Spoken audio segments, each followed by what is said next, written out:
I am Kevin McDonald, and I am of the kids in the hall. I am of the kids in the hall. I am the weakest kid in the hall, comically. Driving-wise, we're all pretty bad. Bruce thinks he's good, but is scary. Scott's crazy.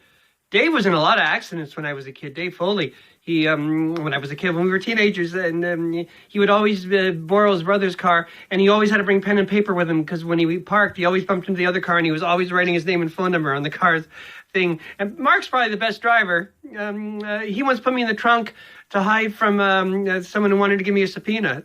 True story.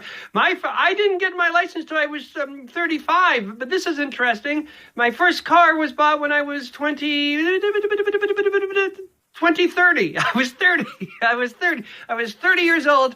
And the kids in the hall, I'm about to name drop. Our boss is Lorne Michaels. And because the show it wasn't a success, but because it wasn't canceled, Lorne decided to give us a gift of a car each. The other four who could drive, at that point, I couldn't drive when I was 30. They took the money instead. I got the car because my girlfriend at the time wanted to drive, so she drove, and it was a Honda Civic, and it was green. It was like a new car, but it was Honda Civic. He gave us $20,000 when we bought a Honda Civic, and then because Toronto's like a little bit like New York, we didn't drive it that much. By we, I mean she. And then we split up. She kept the car. Was that a loser thing of me, or was it nice? And I moved to Los Angeles, and at this point, I couldn't drive, and my agent kept driving me to auditions, and my agent was like my dad, and he got mad and said, "You gotta get a license!" So I remember I had to take driving tests. Once the driving instructor dropped me off an audition, and he even went over lines with me. It was very nice.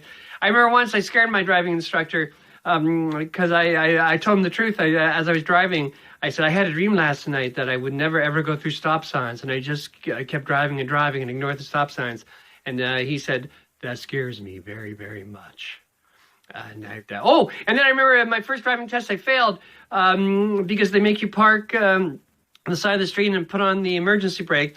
And then they talk to you. It's a game, like it's a mind game. And then they say, okay, start the car. And I forgot to put the emergency brake. And I remember my guy, the driving tester, his name was Seth, and he had a lisp. He said, and he liked me. And he said, oh, no, you just failed automatically. That's an automatic fail. You won't get your license. I'm so sorry. That's an automatic fail. And the second time I did get the license. And what did we buy? Another Honda Civic.